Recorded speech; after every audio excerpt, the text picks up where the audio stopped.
Hello दोस्तों, कहानी की शुरुआत में हम देखते हैं एक अपार्टमेंट कॉम्प्लेक्स को, जहाँ पर बहुत तेज गर्मी हो रही थी और कोई ओल्ड लेडी बोल रही थी कि हे भगवान, आज तो बहुत तेज गर्मी हो रही है, पता नहीं तुम्हारे डैड कहाँ रह गए, वो भी ना कितना वक्त लग रहा है, चलो थोड़ी देर और तुम्हारे पापा का इंतजार करते हैं, ठीक है ना टाई। तभी हमें हमारी कहानी की नन्ही सी हीरोइन दिखाई जाती है जो कि बहुत प्यारी थी। टाई कहती है ठीक है, वो अपने पापा को बहुत ज्यादा मिस कर रही थी और अपने ड्राइंग नोटबुक की तरफ देखकर मन में कहती है पापा को काम पे गए हुए 10 दिन हो गया है, पता नहीं डैडी कब लौटेंगे। मेरा नाम एसटी है, किम एसटी। लोग कहते हैं मेरे पापा टेलोशियम नाम के एक साम्राज्य के सबसे स्ट्रॉन्ग होली नाइट है। तभी उसको याद आता है जब उसके पापा ने बोला था कि डैडी हर दिन टेलोशियम एम्पायर के सारे बुरे मॉन्स्टर और विलन्स को सजा देते हैं और हमारी टाई उसके पापा की बातें सुनकर खुश हो जाया करती थी। प्रेजेंट टाइम में वो कहती है मैंने पापा की बातें 3 साल की उम्र तक मानी थी, लेकिन मैं 4 साल की हो चुकी हूँ। इसका मतलब मैं अब ठीक से समझ सकती हूँ। अगर पापा सबसे स्ट्रॉन्ग होली नाइट है जिसे सभी प्यार करते हैं, तो इसका मतलब ये है कि वो अमीर भी होने चाहिए। पर हमारा घर तो गरीब है और पापा को छुट्टियों में भी काम करना पड़ता है। एक दिन उसने आंटी से पूछा पापा हर एक दिन काम क्यों करते हैं। आंटी ने कहा कि ऐसा इसलिए है क्योंकि उनकी मेहनत के हिसाब से उनकी तनख्वाह बहुत कम है। तभी ओल्ड लेडी ने बोला अरे बच्ची के सामने ऐसी बातें मत करो। वो आंटी ने कहा अरे अब मैंने ऐसा क्या कह दिया। उसके बाद एसटी मन में सोचने लगी अच्छा तो इसलिए पापा मेरे लिए नया टेनिफंग स्टिकर बुक नहीं ला पाए। मेरे क्लास के सारे दोस्त कहा करते थे कि वो लोग छुट्टियों में टेनिफंग वर्ल्ड जाते हैं अपने मम्मी पापा के साथ और लॉटे वर्ल्ड और बीच पे भी। वो मुझसे कहते थे तुम भी अपने पापा के साथ वहाँ जरूर जाना। अपने दोस्तों को ऐसा खुश देखकर टाई मन में सोचने लग गई, लेकिन मैं और पापा कभी ऐसी जगहों में नहीं गए। पर मैं ठीक हूँ, यहाँ गोल्ड विला के बड़े लोग मुझे और पापा को बहुत ज्यादा पसंद करते हैं। तभी वो बूढ़ी आंटी कहती है हे भगवान, टाई के पापा कितने जवान और हैंडसम है, पता नहीं चीजें ऐसे कैसे हो गई। अगर वो टाई का बर्थ रजिस्टर नहीं करेगा तो वो स्कूल कैसे जाएगी। दूसरी आंटी ने उसके जवाब में कहा पर वो रजिस्टर कैसे करे। इलीगल आउटसाइडर के हिसाब से पकड़े गए तो जुर्माना कितना है पता भी है, और अगर पकड़े गए तो उसे वापस उसके देश में भेज दिया जाएगा और 106 वाले यंग आदमी को जेल हो जाएगी। वो लोग रोते हुए कहते हैं अच्छा है पास का प्री स्कूल डायरेक्टर इतना दयालु है, वरना बेचारी बच्ची तो सब बच्चों से पीछे रह जाती। पीछे से एक ओल्ड मैन बोलते हैं कि ओ प्लीज ऐसी बातें मत करो, हमारी एसटी बहुत तेज है, वो खुद पढ़ना सीख गई है। मैंने अपनी जिंदगी में ऐसी होनहार बच्ची कभी नहीं देखी। एसटी को याद आता है उस पल की जब उसके पापा ने उससे कहा था मैं टाई के साथ बहुत बहुत लंबा जीऊंगा। एक दिन हम अपने होम टाउन वापस जाएंगे, बड़े घर में रहेंगे और बहुत सारा टेस्टी टेस्टी खाना खाएंगे। मैं अपने टाई को रोज हंसाऊंगा। और देख के लग रहा था कि वो दोनों एक साथ बहुत खुश लग रहे थे। फिर टाई मन में कहती है क्योंकि मैं पापा से दुनिया में सबसे ज्यादा प्यार करती हूँ, पापा किसी टेनिफंग स्टिकर बुक से 1000 गुना ज्यादा प्रीशियस है, इसलिए पापा आई होप आप जल्दी वापस आ जाएंगे। तभी थोड़ी देर बाद वही पड़ोस वाली आंटी एक पेपर लेके आती है और वो काफी परेशान लग रही थी। वो चिल्लाते हुए कहती है दीदी बहुत बुरा हो गया, बहुत ज्यादा बुरा। वो दादी चिल्लाते हुए उससे कहती है हे भगवान, तुमने तो मुझे डरा ही दिया, सुबह सुबह इतना शोर क्यों मचा रही हो। फिर से किसी मामूली चीज के लिए ओवर रिएक्ट तो नहीं कर रही हो ना, देखो इसकी वजह से तुमने बच्चे को डरा दिया। फिर आंटी वो पेपर उन्हें देती है और जब उन्होंने वो पेपर पढ़ा तो वो भी बहुत ज्यादा डर गई और कहा अरे नहीं ये क्या हो गया, हे भगवान अब हम क्या करेंगे। टाई मेरी बच्ची तुम यहाँ पर रहो, कहीं पे मत जाना, हम कुछ देर में वापस आ जाएंगे। और नन्ही सी एसटी उन लोगों को इतना हड़बड़ाहट में निकलते देख सोच रही थी पता नहीं क्या हुआ होगा, सब इतने परेशान क्यों हैं। तभी टाई ने उस पेपर को नोटिस किया और उसे उठाकर पढ़ने लगी। उस पेपर पे लिखा था कि फ्यूनरल सर्विस के आर्टिकल नंबर 12 और पैराग्राफ 1 के हिसाब से अनजान डेड बॉडी के शरीर को नीचे लिखे गए रूप से प्रोसेस किया गया है। अगर कोई रिश्तेदार हो तो कृपया कर बचे हुए सामान को लेने के लिए आगे आए। फिर टाई कहती है क्या अंतिम संस्कार डैड डिसीज्ड, पापा जरूर आएंगे क्योंकि उन्होंने मुझे वादा किया था। पर डिसीज्ड का मतलब तो होता है जो मर चुका है। मेरा दिल इतना बेचैन क्यों हो रहा है। तभी हम देखते हैं कि बाहर बहुत तेज बारिश हो रही थी और हम देखते हैं ओल्ड लेडी बारिश में भीगते हुए वापस आ जाती है और उन्होंने एक बॉक्स को भी पकड़ा हुआ था। वो उस सामान को टाई के सामने रखते हुए कहती है, टाई तुमने बहुत इंतजार किया है ना? और ये बोलकर वो टाई के सर पे हाथ रख देती है और बोलती है, लगता है आज फिर से तुम्हें दादी के साथ सोना पड़ेगा बेटा। ओ डियर, बेचारी बच्ची। और ये बोलकर उन्होंने टाई को गले लगा लिया था। टाई सोचती है, ये सब कितना अजीब है ना, मैंने अपना टॉनी फंक स्टिकर भी यूज किया, फिर भी डैडी नहीं आए, क्या पापा मुझे छोड़कर चले गए? नेक्स्ट सीन में हम देखते हैं एसटी ग्रैनी के साथ सो रही थी और तभी कुछ देर बाद वो जाग गई थी और वो बेड से उठकर उस बॉक्स को ले लेती है। जब वो बॉक्स को खोलती है तो वहाँ पर कुछ सामान पड़े हुए थे और वो कहती है, ये तो पापा का है और ये भी। वो रोते हुए मन में कहती है, पर पापा ने तो कहा था कि वो टाई के साथ रहेंगे और हम अपने होम टाउन मेरे साथ वापस जाएंगे। तभी ये कहकर वो उस पेंडेंट को उठा लेती है और हम देखते हैं कि उस पेंडेंट पर एक आंसू का ड्रॉप भी गिरता है और वो फिर से रोते हुए कहने लगती है, पर उन्होंने टाई को अकेला छोड़ दिया। टाई अपने पापा के पेंडेंट को अपने गले से लगाकर बुरी तरीके से रोने लग जाती है और कहती है, टाई को सिर्फ डैडी चाहिए। और ये बोलकर वो फिर से जोर जोर से रोने लग जाती है। तभी वो पेंडेंट अचानक से चमकने लगता है और वो ऊपर हवा में लेविटेट करने लगता है। उससे काफी तेज रोशनी आ रही थी, जो सब देखकर हमारी हीरोइन शॉक हो जाती है। तभी अचानक उस पेंडेंट में से एक आवाज आती है जो उससे पूछ रहा था कि तुम रो क्यों रही हो? एसटी हैरान होकर कहती है, क्या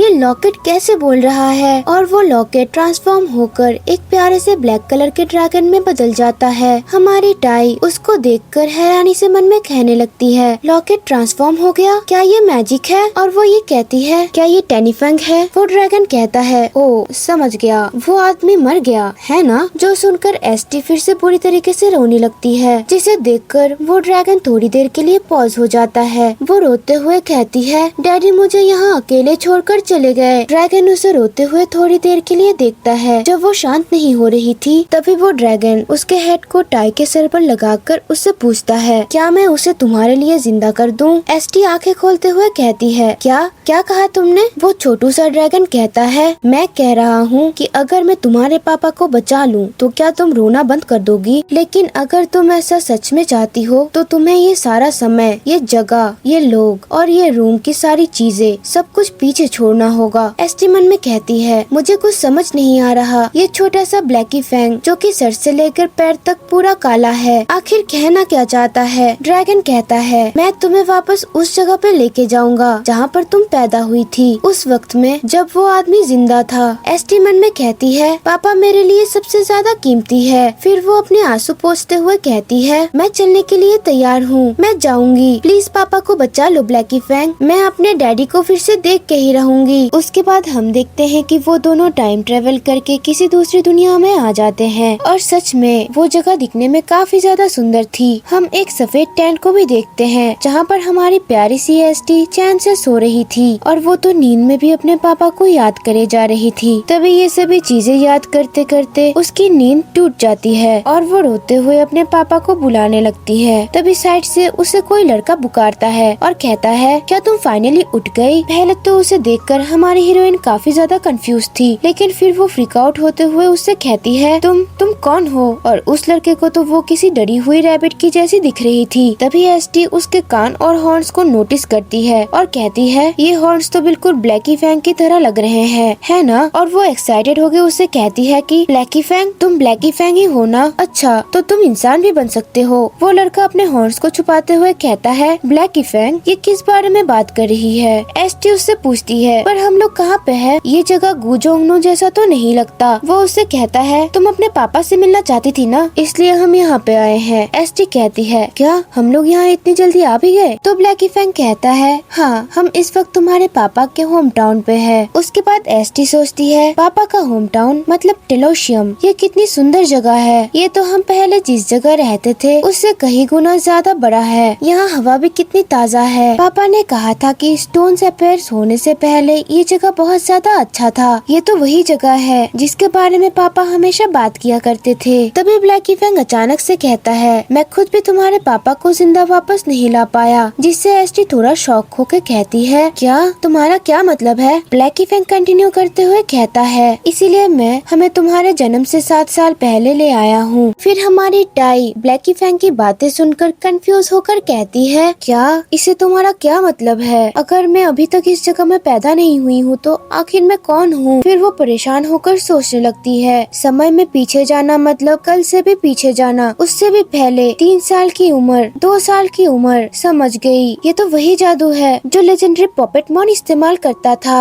ब्लैकी फैंग तुम तो अमेजिंग हो। ब्लैकी फैंग थोड़ा इरिटेट होकर कहता है, इसने फिर से मुझे ब्लैकी कहा। खैर छोड़ो, इस वजह से मैंने अपनी पावर पूरी तरीके से खर्च कर दी है। समय में इतने पीछे आने के लिए मुझे डायमेंशन के साथ छेड़छाड़ करना पड़ा, और जब तुम सो गई थी तो मुझे तुम्हारे आराम के लिए एक जगह भी बनानी पड़ी। पता नहीं मैं तुम्हें ये सब भला क्यों बता रहा हूँ। खैर मुद्दे की बात ये है कि तुम्हारे पापा इस दुनिया में डेफिनेटली जिंदा है। और ये सुनकर एसटी बहुत ज्यादा खुश हो गई थी। ब्लैकी फैंग अपने असली फॉर्म में आते हुए उससे कहता है, लेकिन तुम्हारे पापा का ये रूप तुम्हें नहीं पहचानता होगा। ये दुनिया तुमने जितनी सोची है उससे कहीं गुना ज्यादा बड़ा है, और इस बात की भी कोई गारंटी नहीं है कि तुम उन्हें ढूंढ भी पाओगी या नहीं। ये बिल्कुल भी आसान नहीं होगा। तभी एसटी रोते हुए कहती है, मैं उन्हें ढूंढ के ही रहूंगी, चाहे पापा मुझे पहचाने या नहीं। मैं उन्हें सब समझा दूंगी क्योंकि पापा यहाँ जिंदा है। एसटी अपने आंसू पोंछते हुए सोचने लग जाती है, पापा ने कहा था कि वो एक सुपर स्ट्रॉन्ग टॉप के होली नाइट है और सारे होली नाइट्स इंपेरियल कैपिटल में रहते हैं। उसके बाद टाई ब्लैकी फैंग को उठाते हुए जोश में आते हुए कहती है, तो चलो ब्लैकी फैंग इंपेरियल कैपिटल में। तभी सीन शिफ्ट होता है ब्रायवुड फॉरेस्ट पे, जो कि टेलोशियम के इंपेरियल कैपिटल के दूसरे छोर पर है, जहाँ पे एक आदमी एक कैरेट को खाते हुए कह रहा था, छी, इसका स्वाद तो बिल्कुल कचरे जैसा है। और गाइस, इसका नाम बेस्टोफेरिक्स है, जो कि एक भटका हुआ मर्सिनरी था। वो अपने मुंह से उस कैरेट को थूकते हुए कहता है, लगता है मैं चाहे जितना भी ट्रैप्स लगा लूं, कोई फायदा नहीं। माना स्टोन से निकलने वाले मॉन्स्टर की वजह से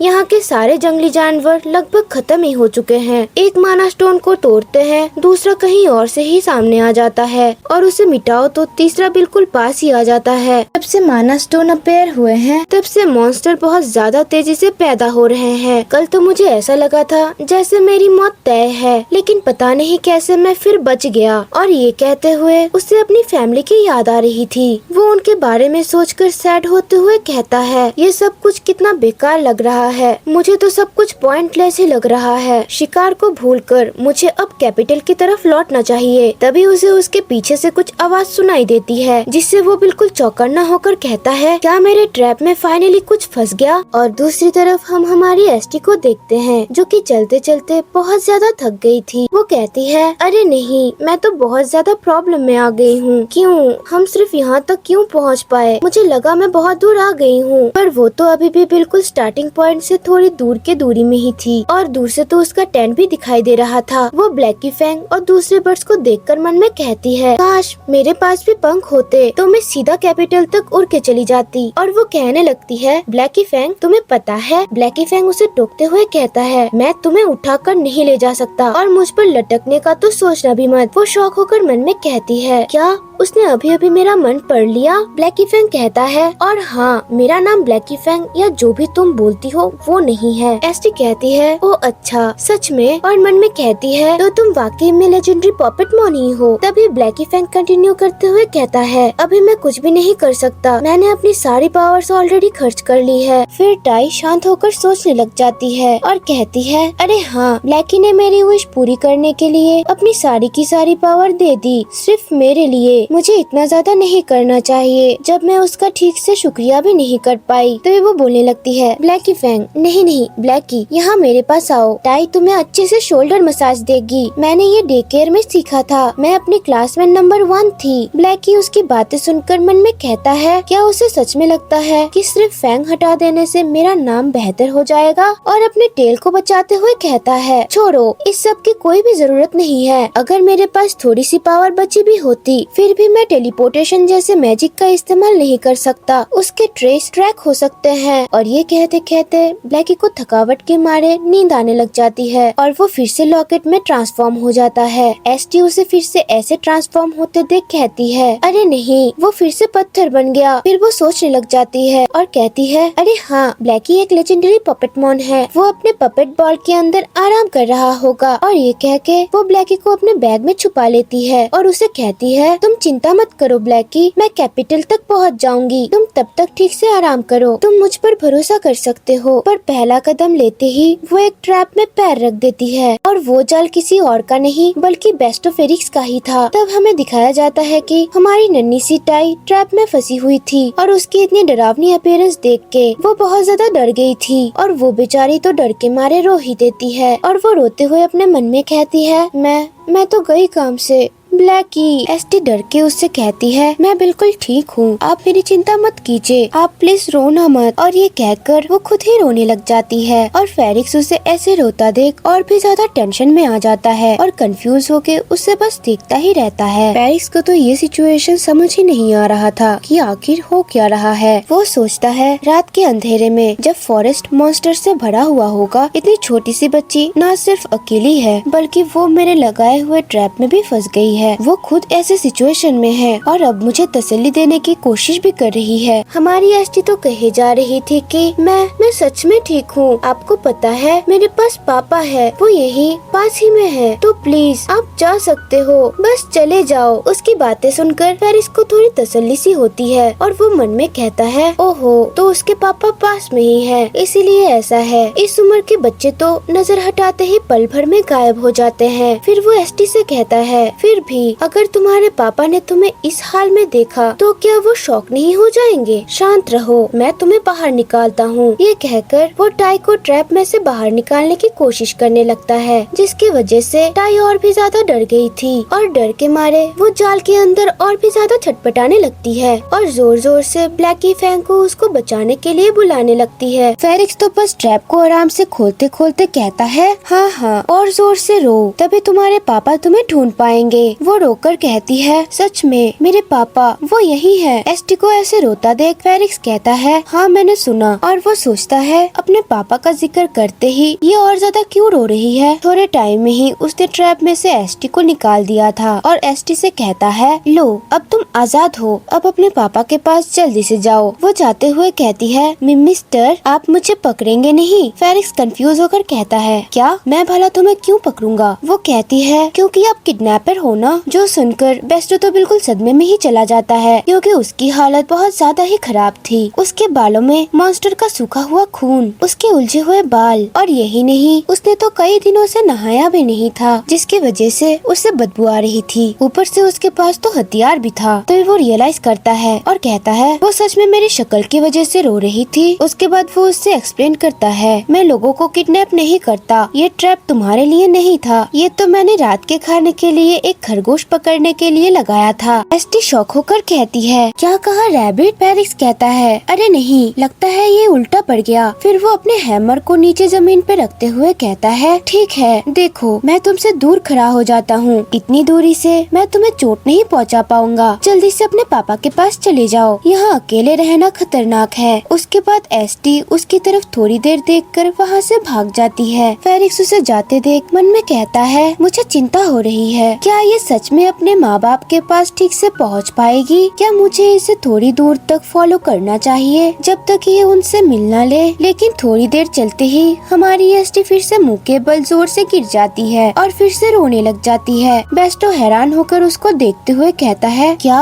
लेकिन उसने तो सिर्फ 3 कदम ही लिए थे और वो गिर गई। वो रोकर बेस्टो को कहती है, मिस्टर मेरा पैर। एसटी का घायल पैर देख के फेरिक्स घबरा गया था और नेक्स्ट सीन में हम देखते हैं बेस्टो उसके पैरों में बैंडेज कर रहा है। टाई उससे पूछती है, मिस्टर क्या रैबिट टेस्टी होते हैं? फेरिक्स कहता है, हाँ। फिर वो एक्साइटेड होकर कहती है, तो फिर उसका टेस्ट कैसा होता है? क्या वो चिकन जैसा टेस्ट करता है? फेरिक्स इसके जवाब में कहता है, मीट तो मीट होता है, सबका टेस्ट एक जैसा जैसा ही है। वो कहती है नहीं तो पिग का टेस्ट अलग है, मुंह का टेस्ट भी अलग है और चिकन भी। मिस्टर ये सभी अलग अलग टेस्ट करते हैं। फेरिक्स उसकी बातें सुनकर स्माइल करता है और सोचने लगता है ये इस तरह मीट की बात कर रही है, शायद ये कोई नोबल घराने से है। वैसे ये अभी इतनी जोर से रो रही थी लेकिन आसपास किसी और का कोई नामो निशान नहीं है। उसने कहा था उसके पापा पास में ही हैं, लेकिन ये सब देखकर लग रहा है। ये सोचकर वो उससे कहता है तुम मुझे सच बताओ तुम्हारे पापा अभी कहाँ है। वो थोड़ा हेजिटेट करते हुए कहती है दरअसल वो कैपिटल नाम के एक जगह पर है। फेरिक्स शॉक होकर मन में कहता है क्या कहा? कैपिटल? यहाँ से कैपिटल 5 दिन दूर का रास्ता है। ये जंगल कैपिटल के करीब जरूर है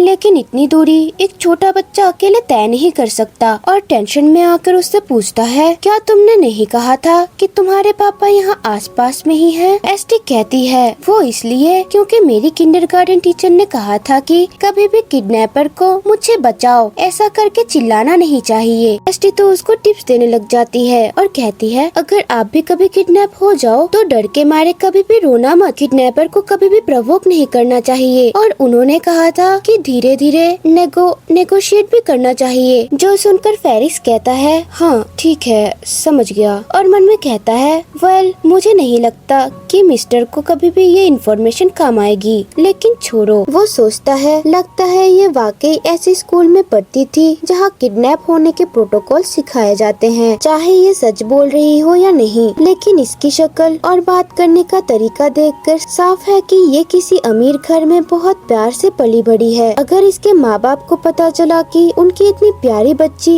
इतनी खतरनाक जगह पर अकेली घूम रही थी, और ये सब चिंता करते करते वो अपनी बीवी और बच्ची को याद करने लग जाता है। फेरिक्स एसटी से कहता है मैं तुम्हें वहाँ तक पहुँचाऊंगा, कैपिटल तक। जो सुनकर एसटी हैरान होकर मासूमियत से बेस्टो की तरफ देखने लगती है। फेरिक्स स्माइल करके उसे सूप देकर कहता है सोचो तुम्हारे पापा तुम्हारे लिए कितना इंतजार कर रहे होंगे। एसटी सोचती है क्या पापा मेरा इंतजार कर रहे हैं? हाँ बिल्कुल सही कहा मिस्टर। फेरिक्स सूप को पीते हुए सोचता है वैसे भी मुझे कल सिक्योर किए हुए माना स्टोन्स की रिपोर्ट देने कैपिटल जाना ही था। एसटी उससे पूछती है पर ये क्या है? वो कहता है ये कैरेट सूप है। टाई अजीब सी शक्ल बनाते हुए कहती है क्या ये कैरेट है? और टाई को तो पसीने आने लगते हैं। तभी फेरिक्स कहता है इसे जल्दी से खा लो, पापा से मिलने के लिए तुम्हें एनर्जी चाहिए होगी। जो सुनकर टाई सोचती है अरे हाँ अगर मैं नखरे करूँगी तो ताकतवर बच्ची नहीं बन पाऊंगी। उसे याद आता है उसकी डे केयर वाली टीचर ने उसे और उसके दोस्तों को गाना गाना सिखाया था कि सब कुछ खाओ और अच्छे से चबा जाओ, चाहे पसंद ना हो पर मुझे इसे खाना ही होगा। पर उसे टेस्ट करते ही वो कहती है ये कितना यमी है, ये कैरेट तो बिल्कुल जेली जैसा सॉफ्ट और मीठा है। फेरिक्स उसे ऐसे मजे से खाते देखकर उससे कहता है तुम्हें और एक कटोरा सूप चाहिए? टाई खुश होकर कहती है हाँ जरूर। फिर वो नोटिस करती है कि उस कटोरे में कुछ लिखा हुआ था जो कि कुछ अलग ही लैंग्वेज में था, जिस पे लिखा हुआ था कि डैडी मुझसे बहुत प्यार करते हैं। तभी फेरिक्स उससे बाउल लेकर उसके लिए सूप लेने लगता है। एसटी हैरानी से सोचने लगती है कि ये कैसे हो सकता है, मैंने ये कैसे पढ़ लिया, ये तो वो अल्फाबेट्स है ही नहीं जो कि स्कूल में सिखाया जाता था। वैसे सोचा जाए तो मिस्टर भी मेरे लैंग्वेज में नहीं बोल रहे हैं, फिर भी मैं उसे समझ पा रही हूँ। फिर वो कहती है अरे हाँ ये जरूर टेनीफॉन्ग का काम है। नहीं पपेट मॉन की शक्तियों की वजह से है, ब्लैकी वाकई कमाल का है। फिर वो अपने बैग को गले से लगाते हुए कहती है अगर ब्लैकी भी मेरे साथ खाना खाता तो उसे भी एनर्जी मिल जाती। मैं उससे जल्द से जल्द मिलना चाहती हूँ, पापा से और ब्लैकी से भी। और थोड़ी देर में ही रात हो गई थी और बेस्टो आग के सामने बैठा था और हमारी एसटी तो थक हार कर सो गई थी। उसे अच्छे से सोता देख बेस्टो प्यार से उसे देख रहा था। फिर धीरे धीरे वो कैपिटल की तरफ आगे बढ़ने लगते हैं। तभी एसटी सोचती है जब हम कैपिटल पहुँच जाएंगे मैं तुरंत अपने पापा के साथ हो जाऊंगी। फिर ब्लैकी और मिस्टर भी पापा के साथ मिलेंगे और हम सब मिलके यम्मी चीजें खाएंगे और साथ में स्ट्रॉन्ग बच्चे बनेंगे। मुझे पापा को बताना है कि मैंने अपना बेस्ट दिया। उसके बाद हम 4 दिन बाद का सीन देखते हैं। वो लोग कैपिटल के बाहर के गेट नंबर 1 में पहुंच गए थे और बेस्टो किसी से कह रहा था कि क्या मतलब अंदर नहीं जा सकता, ये अचानक क्या बकवास कर रहे हो। गार्ड कहता है जो भी सुना वही सच है। बेस्टो फेरिक्स नाम का मर्सनरी आईडी नंबर अब एग्जिस्ट ही नहीं करता, इसीलिए हम तुम्हें गेट से अंदर नहीं जाने देंगे, वापस लौट जाओ। जो सुनकर फेरिक्स बहुत ज्यादा गुस्से में था और हमारी एसटी कंफ्यूज थी कि आखिर हो क्या रहा है। सीन शिफ्ट होता है गेट नंबर 1 के बाहर बाहर टबरना नाम के एक ट्रेडिशनल होटल पे,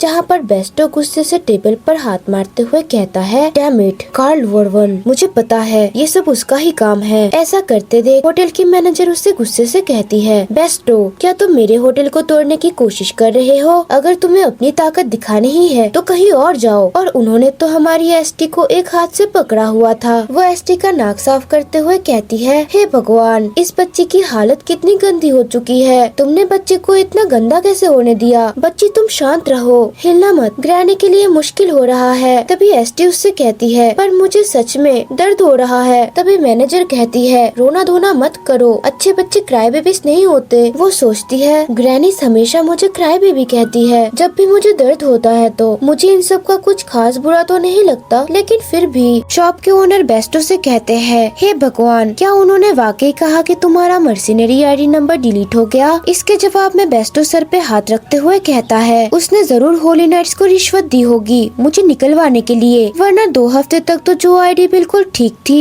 वो अचानक से गायब कैसे हो सकती है। तभी हमें कुछ देर पहले का सीन दिखाया जाता है, जहाँ पर बेस्टो और टाई दोनों कैपिटल गेट में थे। बेस्टो गुस्से से गार्ड्स को कहता है, तुम लोगों को जरा भी अंदाजा है कि मैं कहा था और क्या क्या कर रहा था? कैपिटल के पास में जो 3 माना स्टोन्स एम्पायर के लिए सरदर्द बने हुए थे, उनमें से एक 3 ब्राइड स्टोन्स को मैंने पकड़ के सिक्योर किया है और मैं यहाँ सिर्फ उनकी रिपोर्ट देने आया था। और तुम मुझे ये कह रहे हो कि मेरी आईडी ही नहीं है? क्या तुमने मुझे एक जोक समझ के रखा है? वो गार्ड उसे थोड़ा दूर हटकर हंसते हुए कहता है, ये देखो, ये तो बिल्कुल वैसा ही है जैसा मैंने इसके बारे में सुना था। हे, छोटे ब्राइड स्टोन की सेज पहले ही रिपोर्ट हो चुकी है। कैनिस मर्टिफर मर्सिनरी ने वो सेज बिल्कुल परफेक्ट तरीके से ऑलरेडी खत्म कर दिया है। ये सुनकर बेस्टो गुस्से से कहता है, क्या कहा तुमने? कैनिस मर्टिफर? वो गार्ड कंटिन्यू करते हुए कहता है, मैंने सुना था कोई छोटा मोटा आदमी उनके लीडर के पीछे पड़ा था उनका क्रेडिट चुराने के लिए, तो वो तुम ही थे बेस्टो पेरिक्स। बेस्टो को इतने गुस्से में देखकर टाई घबराते हुए उसको देखने लगती है। वो गार्ड्स अपने हथियार तैयार करते हुए बेस्टो से कहते हैं, तुम इतने बेशरम हो कि तुम दूसरे की मेहनत चुराने की कोशिश कर रहे हो, बल्कि ऊपर से होली नाइट्स को धोखा देने की भी हिम्मत कर रहे हो। अगर तुम जबरदस्ती से हटाया जाना नहीं चाहते तो चुपचाप यहाँ से निकल जाओ। बेस्टो उनकी गद्दारी देखकर गुस्से में कहता है, कार्ल वर्वन, वो कमीना। उसे याद आता है जब कार्ल उससे कह रहा था, बेस्टो मेरे दोस्त, मैंने तुमसे कहा था ना, चिंता मत करो, मैं कार्ल वर्वन बैन अंड्रा विलेज की पूरी जिम्मेदारी लेता हूँ और तुम्हारे पूरे परिवार की सुरक्षा के भी। बेस्टो ये सब याद करके गुस्से से कहता है, मैं ये सोच भी नहीं सकता था कि तुम आखिर में मेरे साथ ऐसा करोगे। बेस्टो को इतने गुस्से में देखकर सारे नाइट्स की तो फटके हाथ में आ चुकी थी। तभी हमारी टाई बेस्टो के गाल पे हाथ रखते हुए उससे कहती है, मिस्टर आप ठीक हो? और प्यारी टाई को बेस्टो की चिंता करते देख बेस्टो भी पिघल ही जाता है। टाई रोते हुए मन में कहती है, मिस्टर आपका चेहरा अभी बहुत ज्यादा डरावना लग रहा है, पर पता नहीं क्यों, पर उससे भी ज्यादा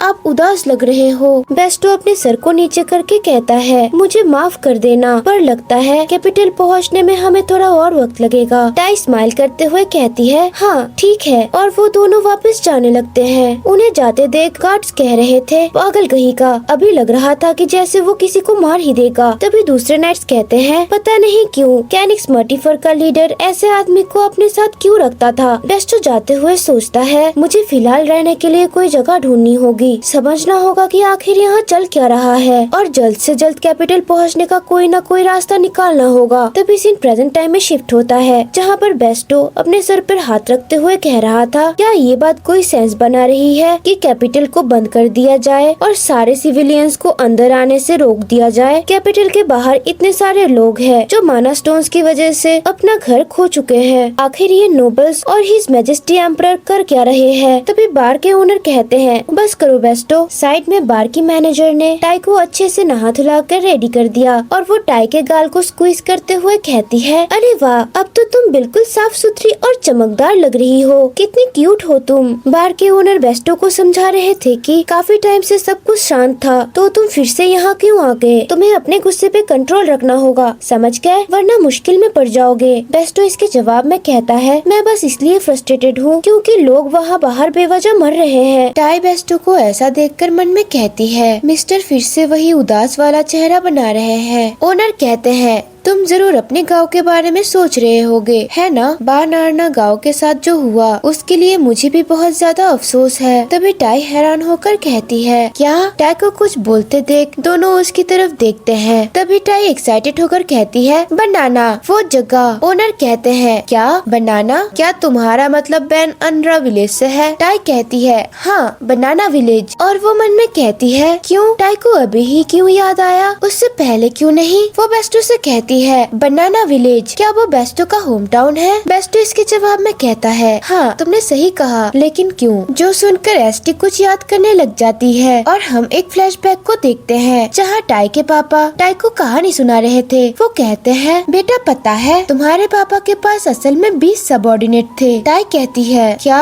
सिर्फ 20? वो तो ज्यादा नहीं लगते? फिर टाई के फादर बोलते हैं, ये बहुत ज्यादा होता है। 20 बहुत स्ट्रॉन्ग लोग 100 कमजोर लोगों से कहीं गुना ज्यादा बेहतर होते हैं। ये सुनकर टाई अपने पापा से पूछती है, तो क्या पापा के सबऑर्डिनेट्स लेजेंडरी पपेट मॉन्स थे? टाई के पापा हंसते हुए कहते हैं, बिल्कुल, वो सब बहुत ज्यादा स्ट्रॉन्ग थे। उनमें से जिसके सबसे करीब पापा थे वो थे मिस्टर हैमर। एस्टी कहती है, क्या मिस्टर हैमर? वो कंटिन्यू करते हुए कहता है, वो पहले पापा के सबऑर्डिनेट्स नहीं थे बल्कि एक मर्सिनरी ग्रुप के वाइस कैप्टन थे जिसका नाम था कैनिक्स मर्टिफर। टाई कहती है, क्या कैनिक्स मर्टिफर मतलब डेथ हैंड? वो क्या होता है? उसके पापा कहते हैं, क्या कैनिक्स मर्टिफर वो क्या है? टाई डरते हुए कहती है, ये तो काफी डरावना लग रहा है। वो कहते हैं, उस ग्रुप का बेस बैनअनरा विलेज में था और उनका कैप्टन कार्ल मिस्टर हैमर से हद से ज्यादा काम करवाता था। तभी टाई हंसते हुए कहती है, कार्ल और हैमर, उनके नाम भी टूल किट जैसे लगते हैं। प्रेजेंट टाइम में टाई बेस्टो को देखकर सोचती है, ये तो वही कार्ल और मिस्टर हैमर है जिसके बारे में पापा बात करते थे। उन्होंने कहा था वो पहले दोस्त हुआ करते थे, लेकिन कार्ल ने उन्हें धोखा दिया और अकेला भाग गया। उसको याद आता है उसके पापा ने उससे कहा था कार्ल हमेशा बैनअनरा विलेज में आराम करता रहता था, जबकि मिस्टर हैमर रोज माना स्टोन कलेक्ट करने जाते थे। और यही नहीं, मिस्टर हैमर ने इसके लिए एक बार भी मना नहीं किया क्योंकि कार्ल ने वादा किया था कि वो उसकी वाइफ और बेटी का ख्याल रखेगा जब भी वो बाहर रहेगा। द डे ऑफ रूइन एक ऐसी रेयर दिन है जब मॉन्स्टर जो यूजुअली सिर्फ रात में एक्टिव होते हैं वो दिन में भी चल सकते हैं। तुम्हें ये याद रखना होगा, ठीक है ना टाई? क्योंकि अगर ये तुम्हें याद नहीं होगा तो जब हम वापस जाएंगे तो ये बहुत डेंजरस होगा। लेकिन सबसे बुरे वक्त पर मिस्टर हैमर विलेज छोड़कर एक माना स्टोन को कलेक्ट करने गए हुए थे। तभी हम देखते हैं विलेज के लोग डर के मारे चिल्ला रहे थे, कार्ल, कैप्टन, मॉन्स्टर्स विलेज के बाहर जमा हो रहे हैं, कोई तो मर्सिनरीज को बुलाओ, विलेज खतरे में है। तभी हम कार्ल को देखते हैं जो नशे में था और वो उनकी बातें सुनकर कहता है, उफ, मेरा सर दर्द से फटा जा रहा है। वो चिल्लाकर सबको कहता है, सब लोग अपने घर जाओ और शांत होकर वेट करो, मैं सिचुएशन चेक करूंगा और तुम सबको जल्दी इवैक्यूएट करूंगा। और ऐसे ही सिचुएशन चेक करने का नाटक करते हुए वो चुपके से विलेज से भाग गया। गाँव वालों ने कार्ल की बात मानकर उसका इंतजार किया जब तक सब मॉन्स्टर्स के हाथों मर नहीं गए। जब मिस्टर हैमर वापस विलेज में आए, गाँव में एक भी इंसान जिंदा नहीं था और हम देखते हैं जिसमें उसकी पत्नी और बच्ची भी शामिल थी। ये सुनकर टाई रोते हुए कहती है, ओ नहीं, अब मिस्टर हैमर क्या करेंगे? फिर टाई के पापा कहते हैं, उसके बाद मिस्टर हैमर ने कैनिक्स मर्टिफर ग्रुप छोड़ दिया और क्योंकि वो कार्ल के पीछे नहीं गया, उस इविल कार्ल ने होली नाइट्स को रिश्वत देकर उसका आईडी ही डिलीट करवा दिया। वो कितना बुरा है ना? प्रेजेंट टाइम में टाई ये सब सोचकर कहती है, ये सच है, बिल्कुल वैसे ही जैसे पापा ने कहा था। उसने पहले ही बेस्टो का आईडी डिलीट कर दिया ताकि वो कैपिटल ना जा सके। उसे याद आता है उसके पापा बोल रहे थे, लेकिन मिस्टर हैमर जो पूरे अकेले रह गए थे फिर मिले तुम्हारे पापा से जिसका उस वक्त रैंकिंग 1 था। पापा ने उसके लिए नया आईडी बनाया और उसे हमारे साथ ज्वाइन भी करने को कहा क्योंकि मैं एक नजर में समझ गया था कि मिस्टर हैमर एक काइंड और स्ट्रॉन्ग इंसान है। तभी पापा की कही हुई बात याद करके टाई कहती है, हाँ, टाई को सब अच्छे से याद है, मुझे जल्दी से पापा को ढूंढना होगा क्योंकि पापा बेस्टो की मदद कर सकते हैं। साइड से मैनेजर उसका मुंह साफ करते हुए कहती है, हे भगवान, तुमने तो ये हर जगह फैला दिया। हमारी प्यारी टाई सोचती है, डैडी से मिलने के लिए मुझे कैपिटल जाना होगा और डैडी तो कैपिटल के अंदर है, लेकिन टाई तो वहाँ पे नहीं जा सकती। पर मुझे मिस्टर की मदद करने के लिए डैडी को ढूंढना होगा, पर अभी के लिए मैं वहाँ जा नहीं पा रही। ये तो बहुत बड़ी प्रॉब्लम हो गई है। तभी सीन शिफ्ट होता है और रात का सीन दिखाया जाता है जहाँ पर हमारी टाई ये सब सोचते सोचते आखिर में सो ही जाती है। बेस्टो उसको ब्लैंकेट ओढ़कर उसे देखकर कहता है, क्या मुझे एक नया मर्सिनरी आईडी बनाना चाहिए या फिर कैपिटल में घुसने का कोई और तरीका है? चाहे मैं उसके साथ कैपिटल ना जा पाऊँ, मुझे इस बच्ची को किसी भरोसेमंद इंसान के पास छोड़कर उसे कैपिटल तक भेजना ही होगा। ये मुलाकात सच में काफी छोटी थी। ये कहकर बेस्टो खुद ही नीचे जमीन पर सो जाता है। तभी ब्लैकी भी लॉकेट से ट्रांसफॉर्म होकर बैग से बाहर निकलता है और टाई को देखते हुए सोचता है, देखो तो ये कितनी शांति से सो रही है, जैसे कुछ हुआ ही ना हो। फिर वो टाई के पास जाकर कहता है, मैं तुम्हारे लिए बहुत परेशान था, लेकिन तुम सच में खुद से यहाँ तक आ गई। मैं थोड़ा और तुम्हारे साथ रहना चाहता हूँ, पर मेरी पावर्स पूरी तरह वापस नहीं आई है। सिर्फ थोड़ा सा टाइम को वापस मोड़ने से ही मैं इतना कमजोर हो गया। मैं कितना पैथेटिक हूँ। वो एसटी के बालों को टच करते हुए कहता है, बस थोड़ा और इंतजार करो एसटी। और तभी वो फिर से लॉकेट में ट्रांसफॉर्म हो जाता है। फिर हम देखते हैं सुबह हो चुकी है और हमारी टाई नींद से उठकर नीचे आते हुए कहती है, हाँ मिस्टर बेस्टो कहाँ है? मैनेजर स्माइल करते हुए उससे कहती है, वो सुबह सुबह कहीं चला गया। तुम बोर तो नहीं हो रही हो ना? आ जाओ, इस दादी की ग्रोसरी शॉपिंग में मदद करो। टाई खुश होकर कहती है, ठीक है। फिर हम देखते हैं वो दोनों ग्रोसरी शॉपिंग के लिए बाहर आई हुई थी और उस जगह में हर तरह की चीजें मौजूद थी, आयरन से लेके सारी खाने की चीजें। पर वहाँ पे कुछ लोग भी थे जो कि बहुत खराब हालत में थे। इन्हें देखकर हमारी टाई भी बहुत हैरान थी। तभी मैनेजर कहती है, लगता है हालात और भी ज्यादा खराब हो गए हैं उन मैजिक स्टोन्स की वजह से जो अभी रिसेंटली अपीयर हुए हैं, क्योंकि सब बड़े मैजिक स्टोन्स हैं। लोग कह रहे थे मैन पावर्स की कमी हो गई है सेज डिफेंस के लिए। टाई उन रिफ्यूजीज को देखकर मन में कहती है, ये तो बिल्कुल वैसा ही है जैसा मिस्टर बेस्टो ने उससे कहा था। तब उसे कल की बात याद आती है जब बेस्टो कह रहा था, क्या ये सही है कि कैपिटल को बंद कर दिया जाए और सारे सिविलियंस को अंदर जाने के लिए रोका जाए, जब इतने सारे लोग बाहर हैं जो मैजिक स्टोन्स की वजह से अपना घर छोड़ चुके हैं। तभी टाई सोचती है, कैपिटल के अंदर सिर्फ अमीर लोग ही सेफ है, उनको छोड़कर बाकी सब लोग सफर कर रहे हैं। तभी उन लोगों को कुछ आवाज आती है। कोई आदमी झगड़ा कर रहा था और वो चिल्लाकर कहता है,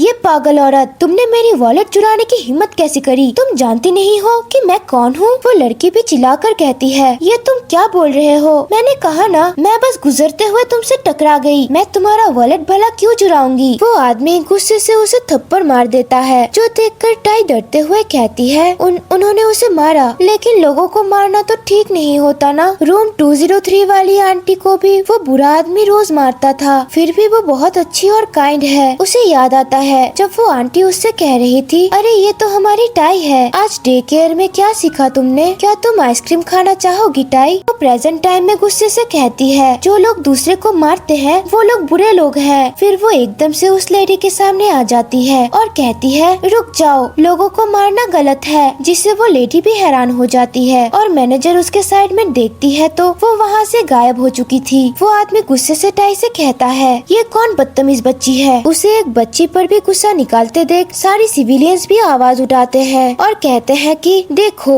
बस करो। फिर दूसरा कहता है, उसने कहा ना उसने वॉलेट नहीं चुराया। वो आदमी उन लोगों को धमकाने लग जाता है और कहता है, तुम लोग जानते भी हो कि मैं कौन हूँ और फिर भी मुझसे ऐसे बिहेव कर रहे हो। लेकिन उसकी बात टोकते हुए मैनेजर वहाँ टाई के सामने आ जाती है और कहती है, सुनो यंग मैन, जरा ध्यान से सोचो, इस चेक पॉइंट के ब्लैक एले में वो लोग रहते हैं जिनके पास खोने के लिए कुछ नहीं होता। वो कहता है, क्या तुम कहना क्या चाहती हो? वो कहती है, मेरा कहने का मतलब है कि चाहे तुम नोबेल हो या अमीर आदमी, यहाँ इसका कोई मतलब नहीं है। अगर तुम नहीं चाहते कि तुम्हारी लाश अंधेरी गली में बिना किसी को पता चले मिले, तो चुपचाप पतली गली से निकल लो, समझे? और जब वो आदमी लोगों का गुस्सा खुद नोटिस करता है, वो पसीना पसीना हो जाता है और वहाँ से जाते हुए कहता है, कितनी बदकिस्मती की बात है, मेरे रास्ते से हटो। टाई मैनेजर को देखकर एक्साइटेड होकर कहती है कि ग्रैंडमा तो हिडन बॉस निकली, और वो लेडी भी वहाँ से उठकर जाने लगती है। फिर मैनेजर उससे कहती है कि तुम तो सेकंड फ्लोर के एंड वाले रूम में रहते थे ना? सही कहा ना मैंने? तुम कुछ दिन से दिख नहीं रहे थे, तो फिर यहाँ क्या कर रहे हो? वो लड़की अपने कपड़ों में से धूल साफ करते हुए कहती है, मुझ पे ध्यान देने की कोई जरूरत नहीं है बुढ़िया। उस लड़की का एटीट्यूड देखकर टाई शॉक हो जाती है। मैनेजर उसे समझाते हुए कहती है, इसका एटीट्यूड देखो जरा, तुम्हें पता भी है कि तुम्हारा चेहरा अभी कैसा लग रहा है? टाई तो अभी भी शॉक में थी। टाई सोचती है, क्या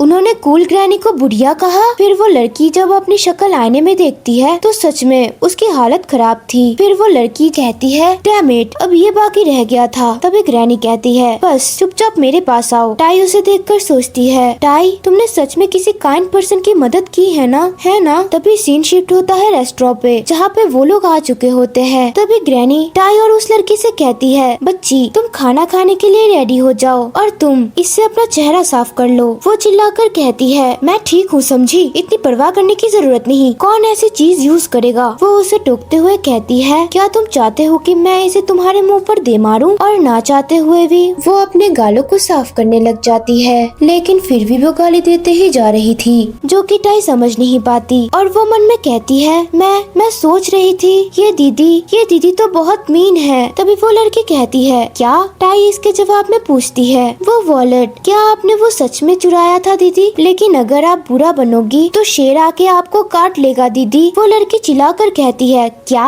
तुम पागल हो गई हो? किसको दीदी बोल रही हो तुम? जिससे हमारी बेचारी टाई तो बिल्कुल डर ही जाती है। वो कंटिन्यू करते हुए कहती है, और पहले वो सुअर जैसा आदमी में मुझे यही बुला रहा था। सब मुझे लड़की क्यों समझते हैं? मैं एक लड़का हूँ, क्या तुम समझ गई? एसटी शॉक होकर कहती है, क्या बड़ी बहन? नहीं बड़े भाई। फिर वो एक्साइटेड होकर उससे कहती है, ये मेरे लिए पहली बार है कि मैं एक भैया को देख रही हूँ जो बिल्कुल बहन जैसी लगती है। कि तभी एक बार में बेस्टो भी आ जाता है। वो लड़का अपने रोब से वो वॉलेट बाहर करते हुए कहता है, ओ हाँ, जब बात निकल ही गई है, हाँ मैंने ही वो वॉलेट चुराया था। नहीं एक मिनट, वो असल में मेरा ही था। तो शायद मुझे कहना चाहिए कि मैंने उससे वापस ले लिया। उस सुअर जैसे कमीने आदमी ने प्रॉमिस किया था कि वो मुझे मर्सनरी ग्रुप बनाने के लिए लोग ढूंढ के देगा, लेकिन पैसे लेते ही उसने भागने की कोशिश की। टाई हैरान होकर कहती है, क्या मर्सनरी ग्रुप बनाने के लिए? बेस्टो भी ये बात सुनकर शॉक हो गया था। वो लड़का कहता है, हाँ मेरे जैसे किसी को नाइट्स बनाया थोड़ी जा सकता है। तो अगर मुझे मॉन्स्टर को मार के पैसे कमाना ही है तो मेरे पास मर्सनरी बनना ही एक रास्ता है ना? तभी टाई एक्साइटेड होकर उससे पूछती है, अगर हम मर्सनरी ग्रुप बनाए तो वो आइडेंटिफिकेशन कार्ड क्या वो हम ले सकते हैं? जिसके जवाब में वो कहता है, हाँ लेकिन उसके लिए पहले मर्सनरी एग्जाम पास करना पड़ेगा। तभी टाई के पास एक आइडिया आता है और वो मन में कहती है, यही तो है। और वो उससे कहती है, तो वो मेरे साथ बनाइए वो मर्सनरी ग्रुप। जो अचानक सुनकर वो थोड़ी देर शॉक में था और चिल्लाकर टाई से कहता है, क्या बकवास कर रही हो तुम नादान बच्ची? मैं स्किल्ड लोगों को ढूंढ रहा हूँ पैसे कमाने के लिए, समझी? वो उसके फोरहेड में प्रेस करते हुए टाई को कहता है, तुम्हें पता भी है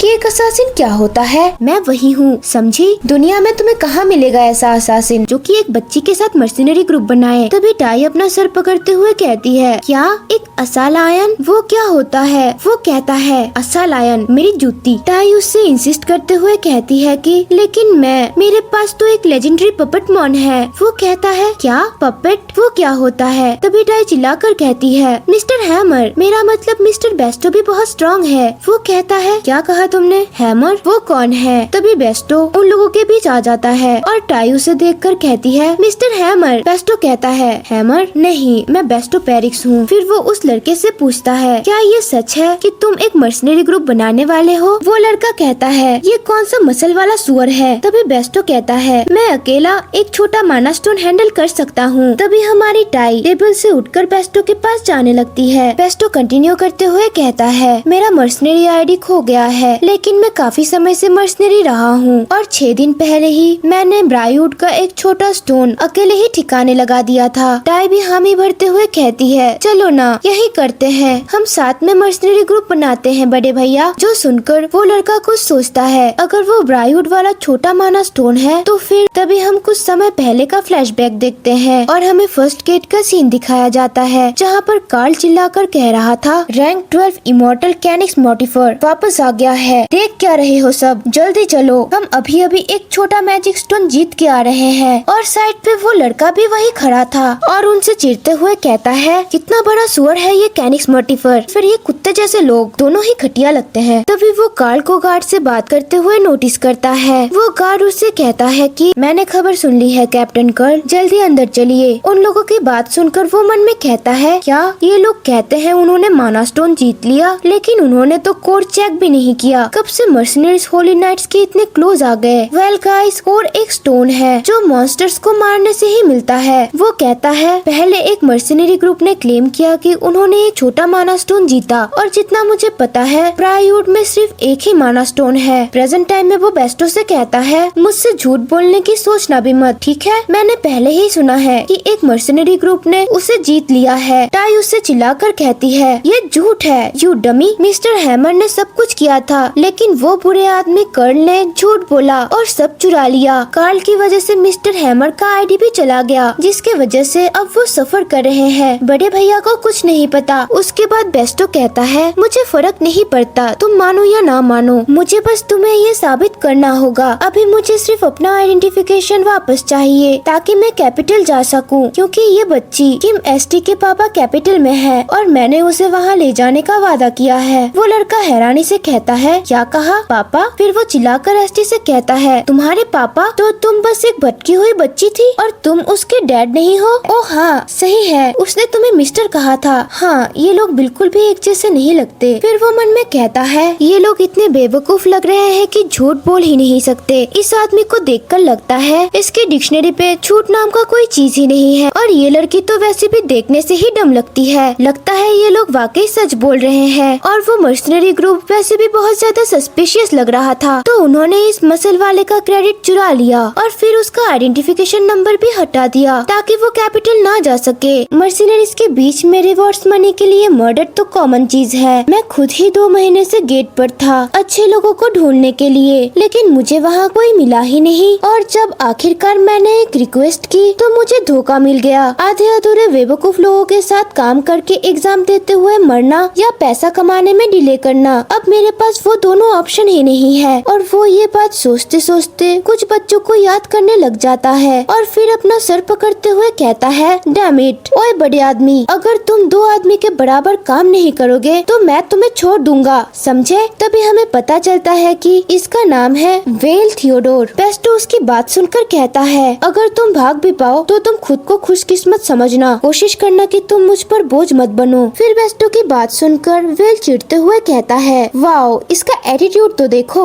और हमारी टाई उन दोनों को देखकर कहती है तो क्या हम फाइनली एक मर्सनरी ग्रुप बन गए? उसके बाद हमें अगले दिन का सीन दिखाया जाता है जहाँ पर टाई गुनगुना रही थी कि ये मैं बहुत खुश हूँ, हम माना स्टोर कलेक्ट करने जा रहे हैं। और उसने तो बेस्टो और वेल दोनों का हाथ पकड़ा हुआ था। तभी वेल कहता है पता नहीं हमें हाथ पकड़ के क्यों चलना पड़ रहा है, जो सुनकर बेस्टो कुछ नहीं कह पाता। टाई काफी ज्यादा एक्साइटेड थी। वो एक ब्रांच को पकड़ते हुए कहती है देखो ये कितना खूबसूरत ब्रांच है। टाई मन में कहती है ये टीम है, हम एक टीम है। मिस्टर हैमर बहुत स्ट्रॉन्ग है और प्रीति भैया ने भी कहा है वो भी स्ट्रॉन्ग है। वेल उसे देखकर कहता है ये इतनी एक्साइटेड क्यों है? तभी टाई मन में कहती है और ब्लैकी तो वैसे भी एक लेजेंडरी पपेटमॉन है और मैं भी। मैं डे केयर में हमेशा रनिंग में फर्स्ट प्लेस पे थी। Hide and seek, tags, cops and robbers सब में मैं अच्छी थी। मैं सबको झट से पकड़ लेती थी। बिल्कुल वैसे ही मैं सब मॉन्स्टर्स को पकड़ ही लूंगी। वो उनसे कहती है बड़े भैया टेंशन मत करो, मिस्टर आप भी चिंता मत करो, टाई बहुत स्ट्रॉन्ग है। फिर बेस्टो टाई के कंधे पर हाथ रखते हुए उससे कहता है टाई तुम मॉन्स्टर्स को नहीं पकड़ने वाली। जो सुनकर टाई वही फ्रीज हो जाती है और उसे कुछ समझ नहीं आता। बेस्टो उससे समझाते हुए कहता है मॉन्स्टर्स का सामना करना किसी बच्चे की बस की बात नहीं। तुम्हें सबसे ज्यादा किस चीज से डर लगता है टाई? टाई कहती है टिरेनोसोरस। बेस्टो सीरियस होकर कहता है मुझे नहीं पता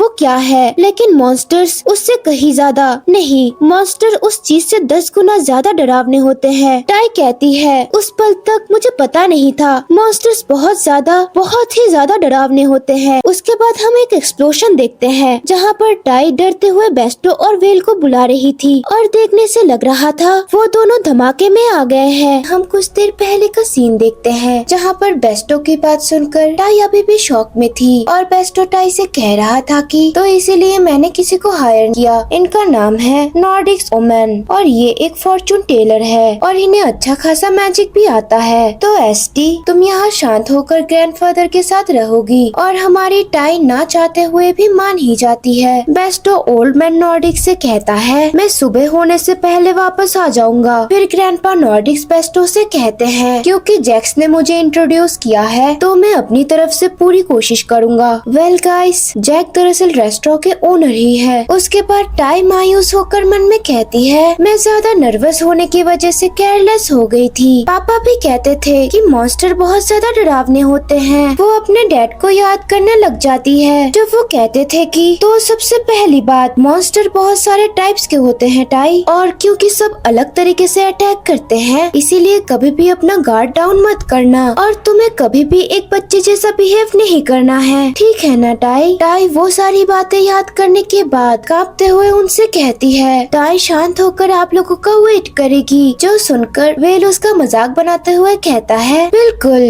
और हमारे जाने के बाद रोना मत समझी, जो सुनकर टाई गुस्से में आ जाती है और उससे कहती है टाई नहीं रोएगी, मैं कोई छोटी बच्ची नहीं हूँ। जो सुनकर वो फिर से उसका मजाक बनाते हुए कहता है तुम अभी जो बोल रही हो इससे साबित हो जाता है कि तुम बिल्कुल एक छोटी बच्ची ही हो, और जब तुम पहली बार बेस्टो से मिली थी तब भी तुम रो ही रही थी और उससे हेल्प के लिए भीख मांग रही थी। मैंने बेस्टो से सब सुन लिया। जो याद कर कर टाई अनॉयड होकर चिल्लाकर कहती है नहीं, मैं कोई छोटी बच्ची नहीं हूँ, मैं बस एक बच्ची हूँ लेकिन छोटी नहीं। और मन में कहती है बड़े लोग हमेशा यही कहते हैं जब भी वो मुझे छोटा बनाने की कोशिश करना चाहते हैं। फिर वेल मुंह बना के उसे टीज करते हुए कहता है तो इसमें फर्क क्या है फुद्दू, लगता है जब तुमने कहा था कि तुम स्मार्ट हो वो भी झूठ ही थी, है ना? फिर टाई गुस्से से उसे कहती है वेल भैया बिल्कुल गलत है, टाई सच में टेक केयर में फर्स्ट आया करती थी। फिर वेस्टो वहाँ पे आकर वेल को ले जाते हुए कहता है बस अब बहुत हो गया, अब हमें चलना चाहिए। और टाई गुस्से में वेल को मुंह बनाने लगती है और ओल्ड मैन नॉर्डिस भी उन लोगों को जाते हुए गुड लक विश करते हैं। उसके बाद टाई थोड़ा इमोशनल होकर बेस्टो से कहती है गुड बाय मिस्टर बेस्टो। जो सुनकर बेस्टो प्यार से एसटी को देख रहा था तभी वेल जेलस होकर कहता है हे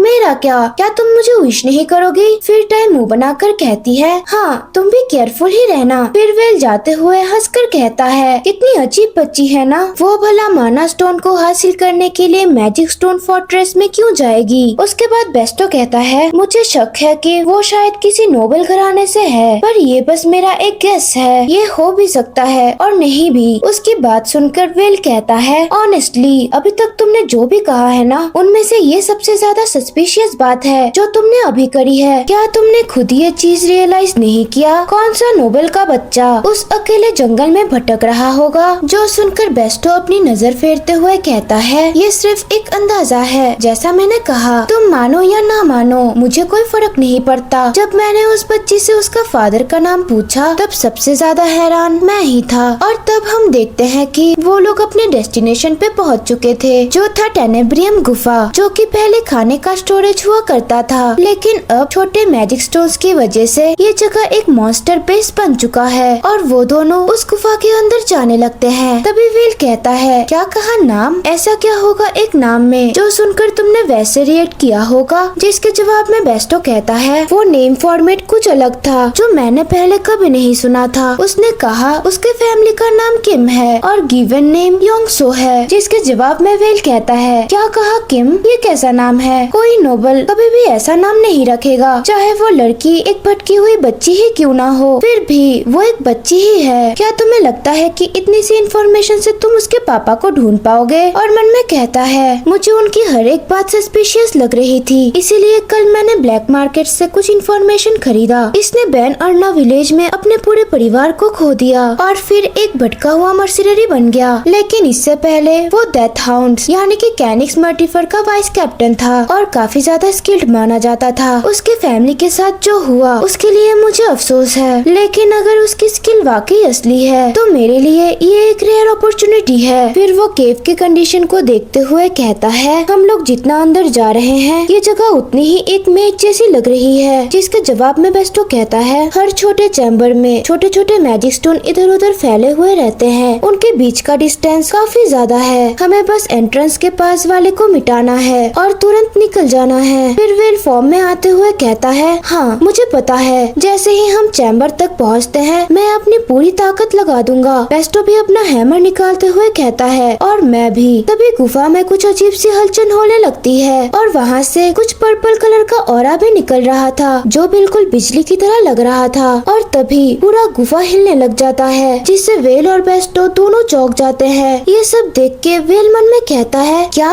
ये रिफ्ट पीछे से और क्यों बढ़ रहा है? फिर बेस्टो चिल्लाकर कहता है ये किसी स्मॉल मैजिक स्टोन का रिफ्ट नहीं लग रहा। उसके बाद वेल उस जगह की तरफ जंप करके आगे बढ़ने लग जाता है, जो देखकर बेस्टो चिल्लाकर कहता है हे तुम इस वक्त वाला कहाँ जा रहे हो? उसके बाद वेल एक स्टोन को नोटिस करते हुए कहता है, डैम इट, इसके पीछे तो एक मिडिल साइज्ड मैजिक स्टोन निकल आया है। और तभी उस स्टोन में से बहुत ज्यादा ही वेव्स निकलने लग जाते हैं, जो देखकर वेल तुरंत बेस्टो को वहाँ से भागने के लिए कहता है और सीन वही कट हो जाता है। सीन शिफ्ट होता है और हम ग्रैंडपा नॉर्डिस को देखते हैं, जो एक टेंट में उन लोगों का वेट करते करते सो ही जाते हैं। फिर हमें एस्टी को दिखाया जाता है, जो सोच रही थी कि मिस्टर बेस्टो, ब्रदर वेल, क्या वो ठीक होंगे। जो सोचते हुए वो अपने पापा को लॉकेट को देखते हुए कहती है, ब्लैकी जल्दी उठ जाओ ना, मुझे तुमसे बहुत कुछ कहना है। तभी उस जगह की पूरी जमीन हिलने लग जाती है, जिस वजह से एस्टी तो बिल्कुल डर गई थी और जमीन पे क्रैक भी आ जाते हैं। टाई केव की तरफ देखकर डरते हुए कहती है, ये जमीन कैसे फट गई। अरे नहीं मिस्टर बेस्टो, ब्रदर वेल। तभी वहाँ एक एक्सप्लोजन होता है और हमारी टाई भी उस धमाके में आने लगती है, जो देखकर ग्रैंडपा नॉर्डिस उसे चिल्लाकर बुलाने लगते हैं। लेकिन एस्टी के धमाके में आने से पहले ही ग्रैंडपा नॉर्डिस ने उसे बचा लिया था और वो उस आग को देखकर कहते हैं, हे भगवान, लगता है सिचुएशन काफी ज्यादा खतरनाक हो गई है। और हम देखते हैं कि उस आग में से बहुत सारे खतरनाक मॉन्स्टर निकल रहे थे, जो शायद फायर रेजिस्टेंट थे, और वो मॉन्स्टर उन पे हमला करने लग जाते हैं। ओल्ड मैन नॉर्डिस टाई को कवर करते हुए कहते हैं, बच्ची तुम जल्दी से यहाँ से भाग जाओ, तब तक मैं इन सब का ध्यान भटकाता हूँ, जल्दी जल्दी भाग जाओ। एस्टी उन मॉन्स्टर्स को देखकर बहुत ज्यादा डर गई थी और वहाँ से कांपते हुए उठकर भागने लगती है। वो भागते हुए मन में कहती है, नहीं ऐसा नहीं हो सकता। वो पीछे मुड़कर देखती है तो बेस्टो घायल हो चुका था और वेल भी, और मॉन्स्टर्स उन पे हावी हो रहे थे। ये सब देख के तो एस्टी बिल्कुल पैनिक में आ जाती है और वो कहती है, मिस्टर बेस्टो मर जाएंगे और ब्रदर वेल भी और ग्रैंडपा नॉर्डिस भी, सब लोग बिल्कुल उस दिन की तरह। जो सोचते सोचते वो गिर गई थी। वो मायूस होकर कहती है, टाई हमेशा कुछ करने में फेल हो जाती है, मैं कुछ नहीं कर सकती, कुछ भी नहीं। वो रोकर प्रे करते हुए कहती है कि प्लीज प्लीज मैं हाथ जोड़ती हूँ, अगर यहाँ पे कोई भगवान है तो टाई की बात सुन लो प्लीज, मैं किसी से अलग नहीं होना चाहती। और तभी उसके हाथों में से एक ऑरा निकलने लग जाता है और फिर हम एक स्कल को देखते हैं, जिसने शायद टाई की प्रेयर को सुन लिया था। और ये सीन यहाँ पर कट हो जाता है। फिर हम वेल को देखते हैं, जो मॉन्स्टर पर अपने डैगर से काउंटर अटैक कर रहा था और बड़े मुश्किल से उसका सामना कर रहा था। तभी वो कहता है, ये डैम मॉन्स्टर लगातार आते ही जा रहे हैं। फिर हम बेस्टो को देखते हैं, जो अपने हैमर से उन मॉन्स्टर्स को मार रहा था, लेकिन इसमें वो खुद भी घायल हो गया था। वो सोचता है, मुझे पूरा यकीन है जब हमने 2 दिन पहले इस जगह को स्कॉट किया था तब यहाँ सिर्फ स्मॉल माना स्टोन्स ही थे,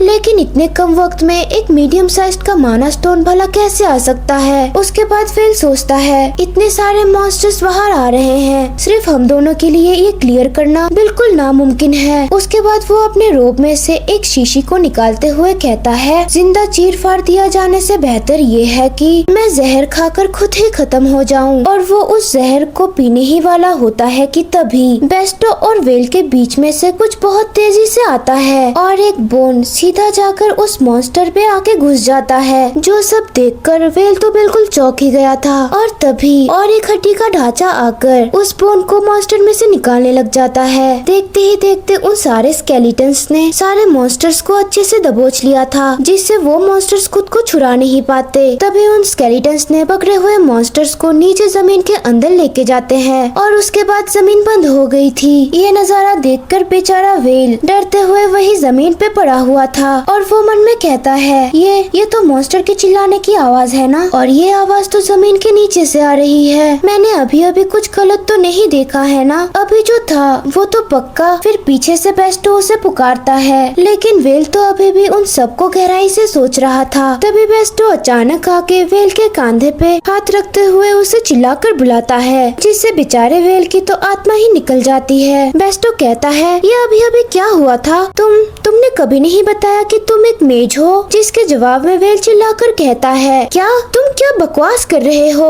मुझे लगा ये तुम कर रहे थे। उसके बाद वो सोचता है, अगर थोड़ी थोड़ी सी भी देर हो जाती तो फिर मेरे मरने की ट्रेन तो पक्की थी। बेस्टो कहता है अगर तुमने ऐसा नहीं किया तो फिर ये कौन हो सकता है? जो चीजें जमीन के नीचे से निकली थी वो अंधेरे के जीव है जिन्हें स्केलेटन्स कहा जाता है और वो डार्कनेस को रिप्रेजेंट करते हैं। अभी अभी हमने जो चीज देखा था वो एक डार्क एट्रीब्यूट मैजिक नेक्रोमेंसी है जो सिर्फ कहानियों में होता है, लेकिन अगर ये सच में हो रहा है तो कोई डेंजरस एंटिटी हमारे पास ही में है। और हम देखते हैं बहुत सारे स्केलेटन्स उन लोगों की तरफ आगे बढ़ रहे थे। तभी बेस्टो और वेल सोचते हैं लेकिन उनका मकसद क्या है, उन्होंने हमें क्यों बचाया? उसके बाद हम देखते हैं कि जंगल में से कुछ तो उनके पास आ रहा था जिससे वो दोनों बिल्कुल फ्रीज हो जाते हैं। और हम देखते हैं कि टाई रो रही थी और उसके पीछे बहुत सारे स्केलेटन्स थे और टाई ने तो अपने हाथों में एक स्कल भी पकड़ा हुआ था। वो रोते हुए कहती है मिस्टर बेस्टो, ब्रदर वेल, आप लोग सच में जिंदा हो, ये सच है। टाई को लगा था कि आप लोग मर जाओगे। मैं तो सच में ऐसा ही सोच रही थी।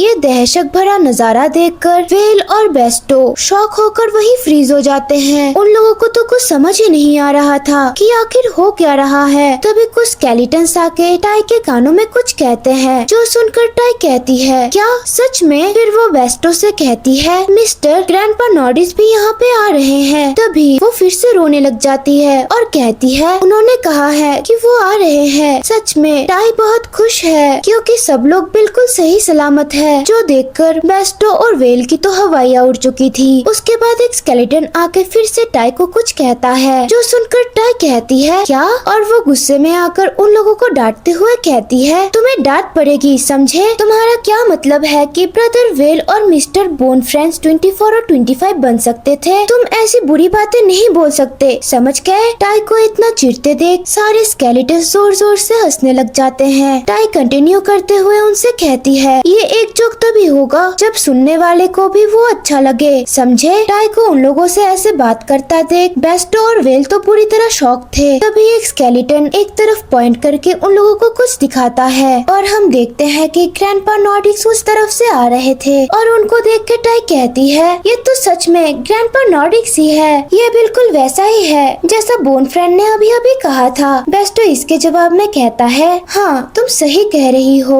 टाई कंटिन्यू करते हुए कहती है बोन फ्रेंड जमीन के नीचे रहते हैं इसीलिए उन्हें सब पता है। उन्होंने कहा कि सारे भागते हुए मॉन्स्टर्स को उन्होंने संभाल लिया। फिर ओल्ड मैन नॉर्डिक शांत होकर टाई को देख रहे थे और टाई अपने बोन फ्रेंड से कह रही थी कि क्या कहा तुमने, एक कोड? वो क्या होता है? उसके बाद ओल्ड मैन नॉर्डिक उनसे कहते हैं क्या तुम लोग सच में ठीक हो? जो सुनकर वेल कहता है हाँ फिलहाल के लिए हम ठीक ही है। फिर वो कहते हैं वो स्केलेटन्स कहीं ये इस बच्ची ने तो नहीं किया? जिसके जवाब में बेस्टो उससे कहता है अगर मेरा अंदाजा सही है तो उन स्केलेटन्स को इसी बच्ची ने बुलाया है और देख के लगता है कि ये उनकी बातें भी सुन सकती है जो हम नहीं सुन सकते। लेकिन जब मैंने इसे पहली बार देखा था तब इसमें ऐसी कोई भी पावर नहीं थी। उसके बाद एसटी पीछे मुड़कर बेस्टो से कहती है मिस्टर बेस्टो, बोन फ्रेंड्स ने कहा है कि मॉन्स्टर कोड, उन्होंने कहा है कि ये मर्सिनरी गिल्ड एग्जाम पास करने के लिए जरूरी है। बेस्टो इसके जवाब में कहता है ये बिल्कुल सही है। फिर टाई उनसे कहती है तो फिर चलिए। बोन फ्रेंड्स ने सभी मॉन्स्टर कोड को इकट्ठा कर लिया है। जब सब लोग बताए गए जगह पर पहुंचते हैं तो उन्होंने देखा कि सच में उस जगह में उन स्केलेटन्स ने सारे मॉन्स्टर कोड को इकट्ठा करके रख दिया था, जो देखकर सब लोग हैरान थे। ये सब देखकर वेल हैरान होकर अपने सर में हाथ रखकर कहता है ये तो कमाल हो गया, रिफ्ट और माना स्टोन्स सभी गायब हो गए। हमने तो इस सेज को इतनी सफाई से क्लियर कर दिया। तभी बेस्टो भी हैरानी से कहता है सारे मॉन्स्टर्स कोर्स भी यहाँ पे मौजूद है। एसटी उन सारे कोर्स को बैग में डालते हुए गुनगुना रही थी। उसके बाद ओल्ड मैन नॉर्डिक्स कहते हैं एक बच्ची जो कि जन्म के साथ ही माना के साथ पैदा हुई है और वो भी इतना पावरफुल माना। जो सुनकर बेस्टो और वेल सीरियस होकर उनकी बातों को सुनने लगते हैं। फिर ग्रैंडपा टाई के पास आकर कहते हैं लगता है इस बच्ची ने बिना रियलाइज किए ही अपने पावर को अवेकन कर लिया है। बच्ची तुम सच में कमाल की हो। ग्रैंडपा की बातें सुनकर टाई कहती है क्या इसका मतलब टाई के पास भी एबिलिटीज है? ओल्ड मैन कहते हैं आमतौर पर एक मेज की पावर्स उनके टीन एज में अवेकन होती है और कोई कोई लोगों के लिए तो ये कभी नहीं होता, लेकिन तुमने इतनी छोटी उम्र में ही इसे अवेकन कर लिया। फिर फिर ग्रैंडपा को टोकते हुए वेल टाई को कहता है, इसका मतलब ये है कि तुम इनक्रेडिबल हो, प्रैक्टिकली सबसे स्ट्रॉन्ग। जो सुनकर टाई डम्फाउंडेड होकर कहती है, क्या इनक्रेडिबल, सबसे स्ट्रॉन्ग? और टाई फिर वो शौक होकर याद करने लग जाती है जब उसके पापा टाई को अपने डोले शोले दिखाकर कह रहे थे कि तुम्हारे पापा सबसे स्ट्रॉन्ग होली नाइट थे, जो देखकर हमारी नन्ही टाई हंस रही थी। टाई वो सारी बातें याद करने के बाद कहती है, हाँ सबसे स्ट्रॉन्ग, बिल्कुल मेरे पापा की तरह।